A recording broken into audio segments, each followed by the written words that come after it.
Hello, my name's Cliff Freilich. I'm the Executive Director of Cinema St. Louis, and we're the presenters of the 29th Annual Whitaker St. Louis International Film Festival.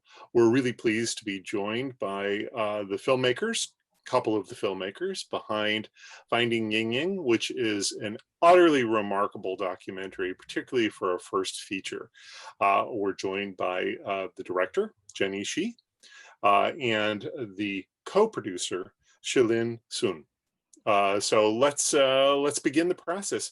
First of all, Jenny, I know you initially came to this project as a sort of participant in the search for Yingying, and then you were recording it because that's sort of what you did because of your studies. But what was the turning point where you said, "I'm going to make a documentary about this"? Yeah, so actually when Yingying went missing, it was in the summer of 2017, and I was actually in a documentary journalism class. So I was already like in class developing a story like in Chicago. But my professor, Brent Huffman, who later became the producer of the film, he basically reminded me of keeping an eye on like this story that's still unfolding. So I went down to Champaign. I didn't really have an idea of making a feature documentary, but I just, I met Shilin, who was also a volunteer at U of I, and who actually designed the posters and, driving around that area to search for Yingying. So when I started like documenting, we basically didn't know what's going to happen next. And at the time, the FBI, they even haven't, they didn't find arrest the suspect. So we didn't just really know like what's the story gonna be. But I think 3 weeks after Ying's disappearance, the FBI arrested the perpetrator, and they didn't believe Ying is still alive. So for me, like from a perspective of filmmaker, I just feel like there's something more gonna happen. We don't know, even though like we didn't know what exactly gonna happen, but I just decided keep following the story. And the family, they basically spent 5 months in the US in 2017 before they ran out of money. Eventually they went back to China. But Shirley and I, we basically visit the family almost once a week. Most of the time we were not filming with them. We were just spending time with them. And Shirley, I still remember like he actually cooked for the family once. So that was very great. And I think the family really liked the fact that, someone is visiting them, constantly. And the more time we spend with Ying's family, the more we learn about who Ying was.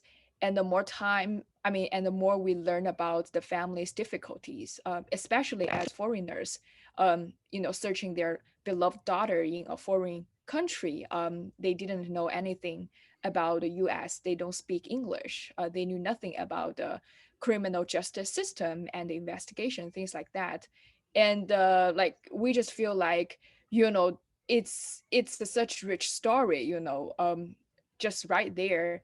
And also for Shilin and I, we were Chinese international student at that time, and that was a huge story among the Chinese international student community.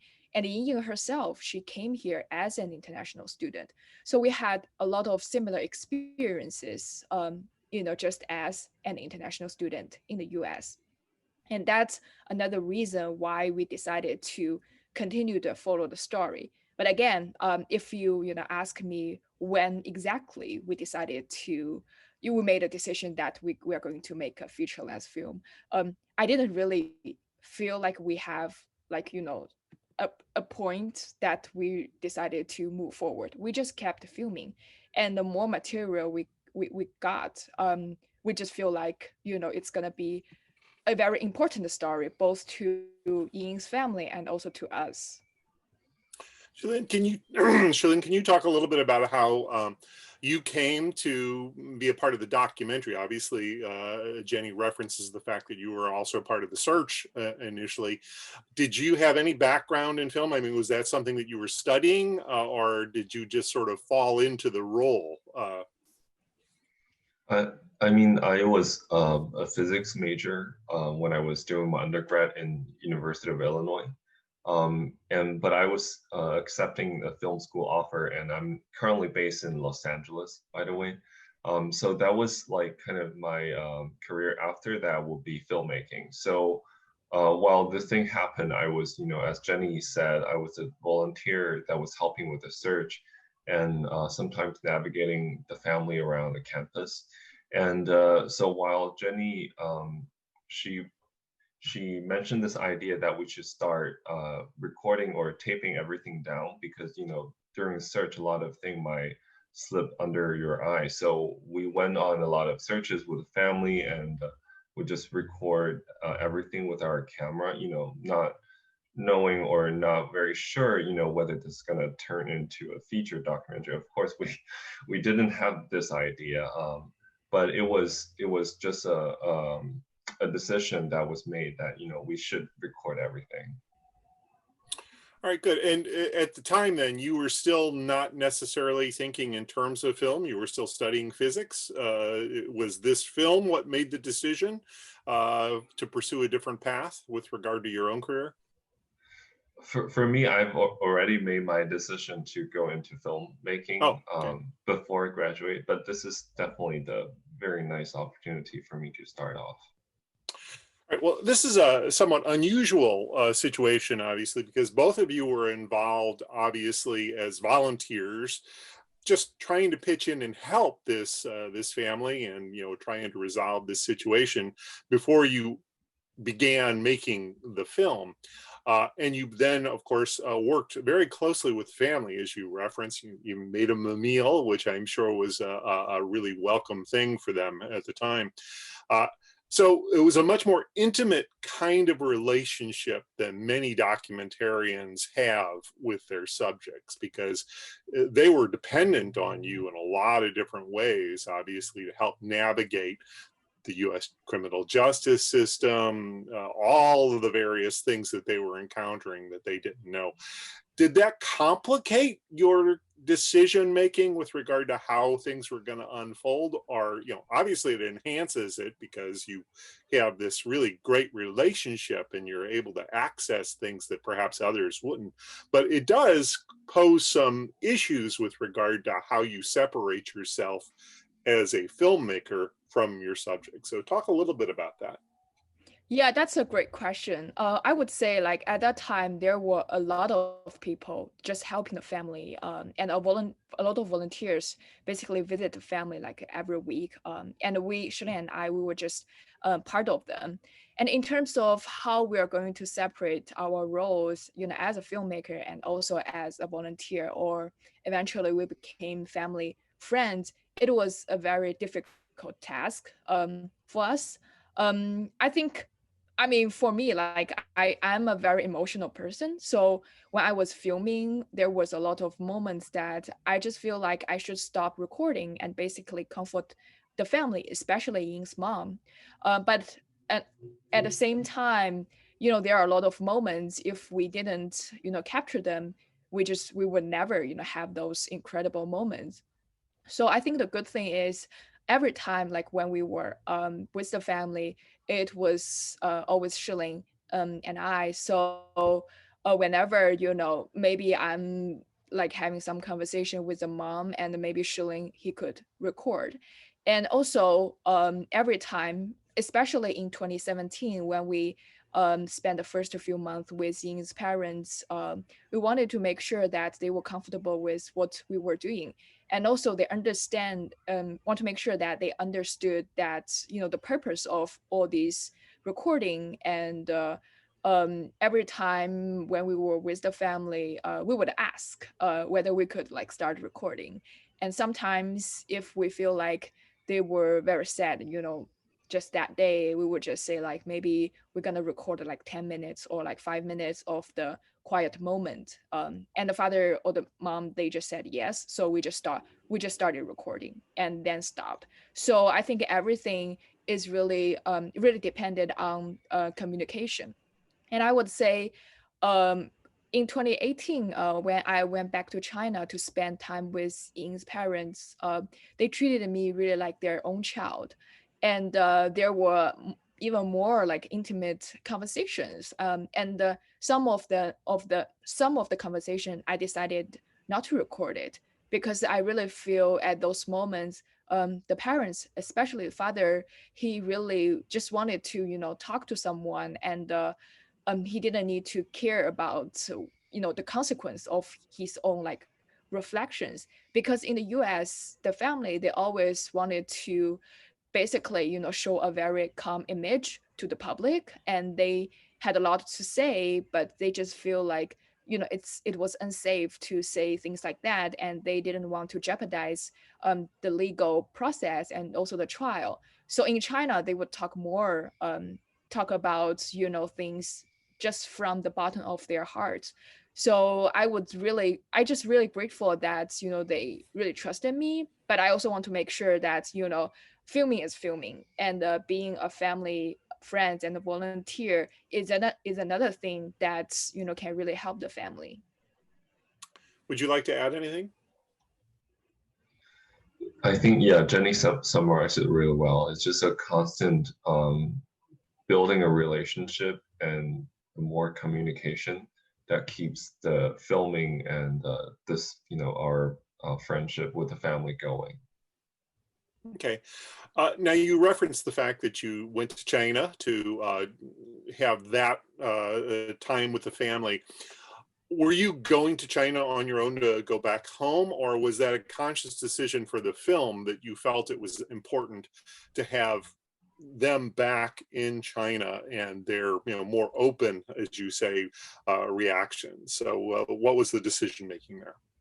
Yeah, I think it's both, because for me, I think at that time in the summer of 2018, actually, that was the first time I went back to China after I went to school in the US. So also for me, I was meeting my family. But yes, I would say that was an intention, basically capture their life in China. Because for us, the purpose of the film is really to show the who Yingying was, and also to show how the loss of Yingying had really affected everyone's life. So going back to China, to really see the family's daily life, give us a lot of context of the whole story, because in China, like I mentioned, the family, they feel more relaxed to express their emotions and also their thoughts on the case, and also to show the struggles they had at that time. And also, we were able to get access to Ying's a lot of personal stuff, like her diaries and also childhood photos, home videos. And we were able to talk to Ying's friends, colleagues in China. I think that was really important. And also, another goal of the film is really to break the stereotype of Chinese international students. I think there were a lot of, rumors or basically comments on Chinese students saying, we are like rich. I think that's one of the stereotype, everyone coming here like from very rich family and taking jobs away from Americans, things like that. But actually, Ying grew up in a very humble family. And it's just, the parents' decision. They wanted to give up like all they have to provide the best future for their daughter. And I think that's very common and a universal feeling among a lot of families. Like parents, they wanted to to provide whatever they could to support their children. So for us, that's also important to show the family's life in China. So that's why I decided to visit the family and also spend time with them. And the family, actually, they were just really happy that we actually not only filmed their life in the US but also filmed their life in China, because I would say, like in the US, there were a lot of news coverage on the crime, on the investigation, and sometimes reporters, they would visit the parents. But because of the language barriers and the cultural differences, we saw a lot of like stereotype of victim. on this coverage. Whenever talk about the family, it was always the mom crying, things like that. But we really want to provide a deep look into the story. So that's why we made the decision to include the China part in the film. And it was a really good decision. And obviously, you do accomplish far more than just reporting on the case. As you reference, you give a lot of background information that those of us who only have modest interest in international students' lives here in the States have no conception of, the difficulties of working in a context and environment that is somewhat alien, the generational divide within China with regard to the parents and the students, and the gulf that sometimes is there. All of those things are really dealt with beautifully in the film, and you also provide a intensely personal portrait of Yingying with regard to, your reading of the diary. There's a lot of terrific decision making on your part as filmmakers, and again, particularly knowing that this is your very first feature film. Had you made a short documentary prior to this, or is this actually the first film that you produced? I think other than school assignments, like short reporting videos, this is actually my first film. Well, it's insanely great that you were able to produce something that good Thank you. first time out of the box. So congratulations. Let's talk a little bit about the fact that you are now being helped along the pathway, getting the film out into the world by Kartemquin.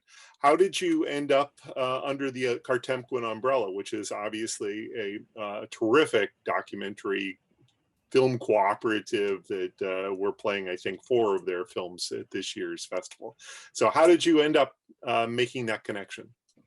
Yeah, so I graduated in the fall of 2017, and I applied to the Diverse Voices in Documentary program with Kartanquin Films. And I was very lucky that I was selected to be the fellow in 2018. So basically, the 10 months mentorship, this fellowship program, gave me a lot of ideas of how to draft a proposal, how to edit a demo, and how to pitch the project to the potential investors and the distributors. And it was also during that time I met Jiayan, who later became one of the producers of the film. So basically, I showed a 30 minutes cut that I created at school, and under Brent Huffman's guidance, who's another producer. So I just show it at a Kartanquin work in progress lab. And Diane, she was deeply moved by the cut, and she decided to work together. But again, at that time, the film wasn't a co-production at that time. But later on, we just applied to the co-production to see, whether Kartanquin is interested in the project. And I would say Kartanquin, they were really supportive, especially to the emergent filmmakers, people of color. And they decided to, basically jump on the project and help me to basically bring the project to another level. So that's how we eventually work together. No, that's great. Let's return a little bit to the family and how they're doing now. I mean, you don't recover from something like this. It's not like, suddenly all is well. But how have you maintained, I suspect you have, maintained contact with them, and how are things evolving with regard to their ability to sort of cope with this tragic loss? Yeah, so we are still in touch with the family. We basically just don't want them to feel like now we finished the film and we just abandoned them. And I would say like the relationship will still continue. And also, I mean, in terms of the family, how they're doing now, like Ying's mom, she's still staying at home. She didn't work, before the trial because of her health condition. So right now, she's still staying at home. And Ying's father, he went back to work as a truck driver Ying's brother, he's working at a restaurant, and he has a baby right now. So he got married and has a baby. So hopefully this little baby could bring some joy to the family, especially to the mom. But to be honest, like last week, I was just talking to Ying's father. He just basically said, there's no way for them to move on, and they didn't know what to do with the rest of their life. And like before, there were a lot of like media attention, public attention, but they were just afraid that all these attention would eventually fade away, as life goes on. Everyone's doing their own work, dealing with their own life. And actually, like this film, it can come out this year, and we are hoping the film can travel to different places across the country and even in the world, that more people can learn about Ying's story and the family story. And also, actually, before any public screenings, we showed the film to the family and Ying's boyfriend to wanted to make sure that they were okay with what's in the film. And if they have any thoughts, we can definitely take that into consideration, and to make sure that this is a fair picture of what was going on in the past 3 years. And this is the film actually celebrating his life. Did you want to add anything? So when we were talking with the parents, so they always talk about how much they want to come back to US to look for their daughter themselves. So that's a very hard hard thing to take emotionally. Even though we are as filmmaker, we try to be as objective as possible. But after this documentary wrapped, when hearing them talk, how desperate they want, because the current situation is that the the practicality or the logistic of locating Ying is really financially or just unviable for either the police or for the family. So I think we hope that this film can make more people remember who Ying was. And even though the family may not be locate her physically, we still want her spirit and her optimism to be with us all the time. Well, I think the film definitely accomplishes that. And again, there are so many remarkable moments in the film. The one that I wanted to particularly cite before we wrap things up is the bird sequence, which I'm sure many people have brought up with you, is just a truly remarkable moment within this. How, when that happened, were you aware immediately that this was something that was sort of special and that was going to serve in this sort of metaphoric way within the context of the film? Yeah, so I was there filming when the bird scene happened. I would say like at first I didn't really know, like I didn't realize the connection, between the bird scene, like, Xiaoling, he was bearing a bird to the film. But I was just there like documenting everything.